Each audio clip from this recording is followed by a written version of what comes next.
Welcome to the Tech Meme Ride Home for Friday, July 17th, 2020. I'm Brian McCullough. Today, Brian Krebs has a theory about who specifically he thinks was behind the Twitter hijack, but other people have theories too. Netflix kicks off tech earnings season, but also makes a pretty interesting executive move. And of course, the weekend long read suggestions. Here's what you missed today in the world of tech.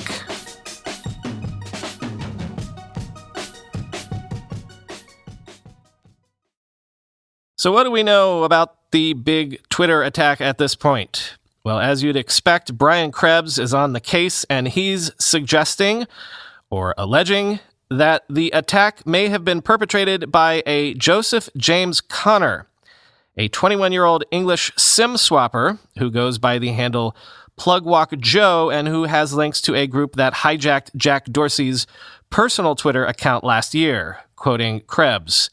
There are strong indications that this attack was perpetrated by individuals who've traditionally specialized in hijacking social media accounts via SIM swapping, an increasingly rampant form of crime that involves bribing, hacking, or coercing employees at mobile phone and social media companies into providing access to a target's account.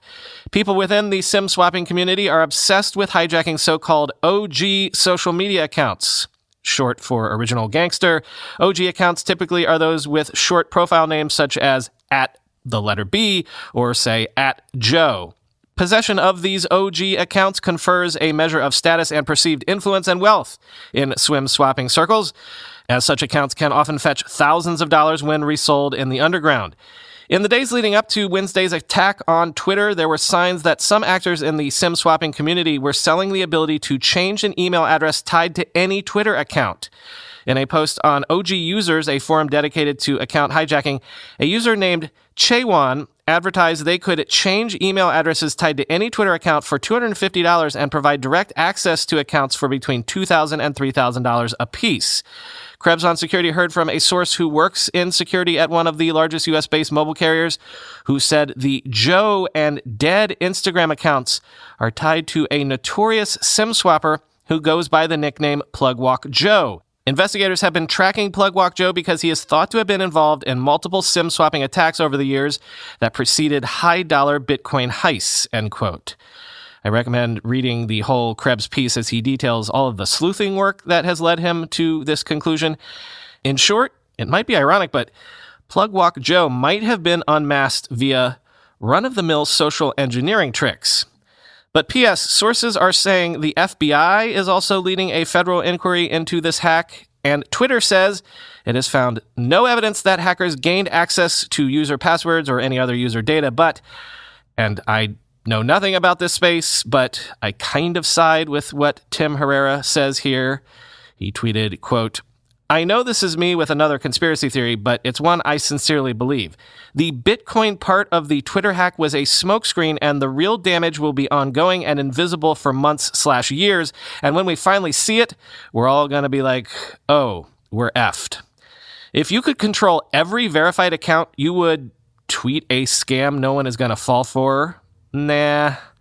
Anyway, expect all your DMs to show up in a data dump next year. Do whatever you need to do to prepare for that, I guess," end quote.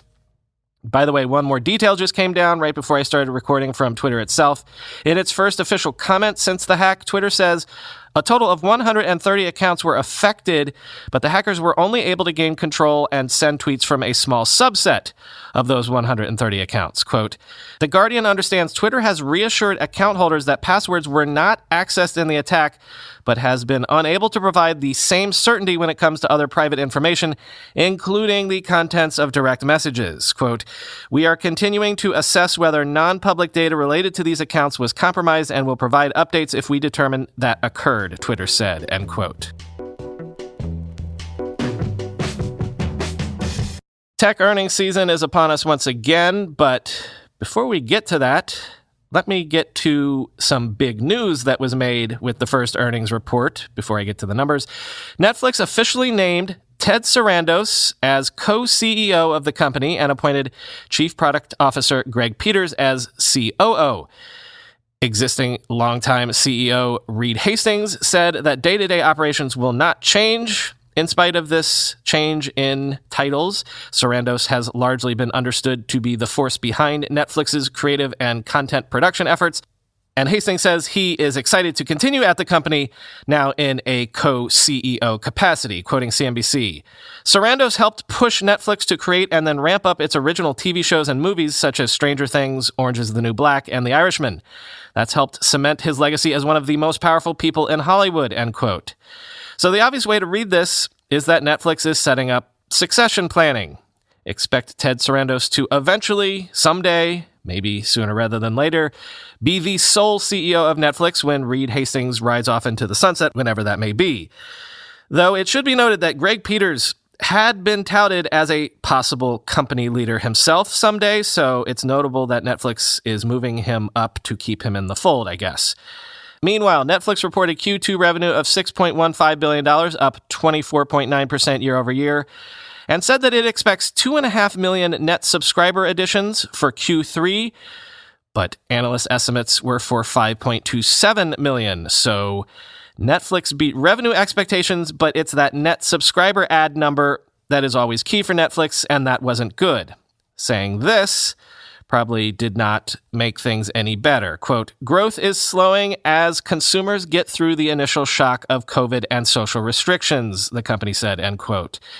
That's why the stock has been down as much as 9% since reporting. Quoting once more from CNBC, Netflix, which in the past has named everything from Snapchat to Sleep as a competitor, now counts social media app TikTok among its rivals. Quote, TikTok's growth is astounding, showing the fluidity of internet entertainment, the company wrote to shareholders. Instead of worrying about all these competitors, we continue to stick to our strategy of trying to improve our service and content every quarter faster than our peers. Our continued strong growth is a testament to this approach and the size of the entertainment market, end quote. Netflix said it does not expect its 2020 slate of content to be significantly impacted by production shutdowns created by the pandemic. It expects that current production setbacks will push more of its big titles to the end of 2021, but that the, quote, total number of originals for the full year will still be higher than 2020. Netflix plans to supplement its original content with other films and shows it's acquired, end quote. When Reed Hastings was asked on the call about his plans at Netflix going forward, he said, quote, I'm in for a decade, end quote.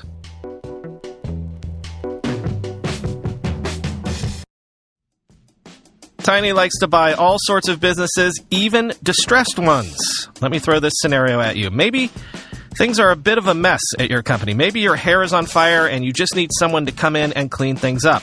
You've built a thing and it's taken off. You've gotten some serious revenue and loyal customers, but you just know you need someone to come in and take it to the next level or a partner for the next stage of your company's life. Maybe profits are actually elusive or greater scale is possible, but you're darned if you know how to get there. Maybe you've got early employees, investors, or a co-founder who wants to leave or cash out, and you want to swap them for a friendly new face who can add value to help your business grow. In any of these cases, if you need someone to take your business off your hands and give it a good long-term home, go talk to Tiny Capital. Tiny won't ruin your life with months of unnecessary due diligence. Just have a conversation with Tiny and they'll let you know in a couple of days if they think you're a good fit or not. Go to tinycapital.com and talk to Tiny. tinycapital.com. Discover.bot is your go-to resource for all things conversational AI. From informational to educational, Discover.bot has content for everyone ranging from the conversational AI curious to expert developers. I've actually started using the Discover.bot site as a resource for surfacing stories about bot technology for this very podcast. Discover.bot features hundreds of articles covering chatbots for business and personal use, conversational AI development, AI, and the latest industry news. The best part of Discover.bot is not just the array of content, but the wealth of knowledge that comes from the rapidly growing Discover.bot community. Discover.bot's influencers are leaders in the AI field with insight into the possibilities and challenges of the space and how leading companies are committed to the future of conversational AI. Discover.bot provides a space for the diverse voices in the industry to stretch the imagination and challenge the status quo of chatbot building and conversational AI generally. Make your mark in the community by hosting your chatbot on a .bot domain. Visit get.bot to register your domain name today. And visit discover.bot/podcast to learn more and join the community on Facebook at get.bot. Time for the weekend long read suggestions. First, let's start with one that has kind of broken my heart a bit. You know that famous subreddit r/relationships, where people supposedly go to post relationship stories, seeking advice, and the weirder stories tend to get shared around the internet? Yeah, well, it turns out a lot of those stories are fake. Not all of them, but maybe more than you would have thought, quoting Motherboard. There's no way of knowing how many popular posts on r/relationships are faked. Shao, one of the owners of the @RedditShips Twitter account, believes it's only, quote, a very small fraction. Last year, a journalist from The Atlantic interviewed the moderators of r/relationships and discovered that the space is heavily controlled. Moderators are more than happy to delete threads and ban users, and any post that is linked to elsewhere on the internet is removed. Yet despite the mod's best efforts, faked posts remain a staple of the sub, as well as similar subs such as r/relationship_advice and r/am_I_the_a-hole. What motivates people to make up relationship drama, and why are so many of us willing to believe ridiculous stories? End quote. Read the piece to find out, I guess. Next, Fast Company went inside Google's secretive ATAP lab, where they're cooking up any number of next-generation smart devices. Quote, though ATAP has changed quite a bit from its early days, its ambitions remain expansive. Adopting the bass tones of movie trailer narrator Don LaFontaine for emphasis, Kaufman recounts the pitch he gave other high muckety-mucks when discussing potential efforts. Quote, I say, imagine a world in which this thing existed. If you want to forget all your objections, just go on a fantasy with me. If I could build this, would you want it? If I can't get a yes, then it's probably not that good of an idea, he says. If I get a, yeah, that'd be great, but how are you going to do that? That's why we're here, end quote.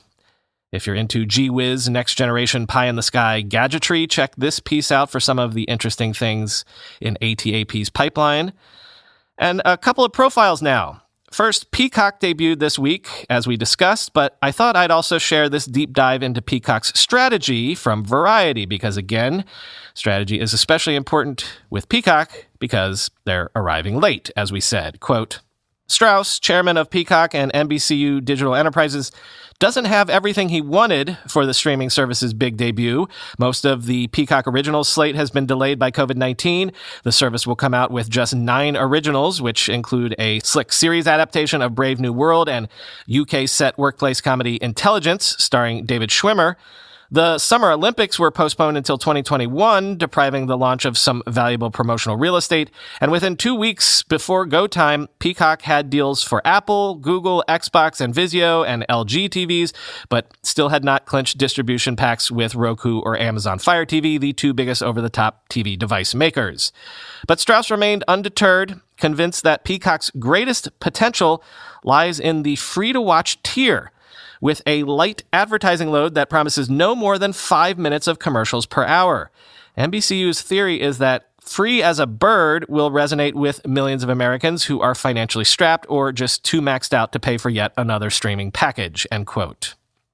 And when I discussed Palantir making plans to go public, I realized we probably hadn't spoken that much about Palantir on this show in the past. So here's a profile from Recode telling you more about what Palantir actually does and why, in some circles, it's somewhat controversial. Quote, Palantir's work, the government agencies that contracted, and the relative lack of details about the company's inner workings mean it's often seen as secretive, all-knowing, and even malevolent. 7 years after touting Palantir's terrorism-fighting abilities, Bloomberg Businessweek ran a feature on the company with the headline, Palantir Knows Everything About You. In a book with the phrase Destroying Democracy in the title, Robert Scheer called Palantir a, quote, monstrous government snoop, mining our most intimate data, end quote. The company's software has been criticized for its dragnet ways, pulling in records about millions of innocent people so it can catch a few possible criminals, end quote. Next, this week's history pick comes from Crypto History. CoinDesk takes a look back at one of the sales of the century, really, the inside story of Ethereum's debut back in 2014. Before there were initial coin offerings, something that Ethereum made possible, by the way, this was the mother of initial coin offerings before they were even a thing. Quote, by the end of the sale, people behind those jumbled addresses had bought more than 60 million Ether, which at around 30 cents per coin amounted to $18.3 million. It was a huge success. There had been only 5 similar crowd sales done by cryptocurrency projects before Ethereum's Genesis sale, and the second largest raise had been by MadeSafe for $6 million. It was also a success compared with crowd sales in general.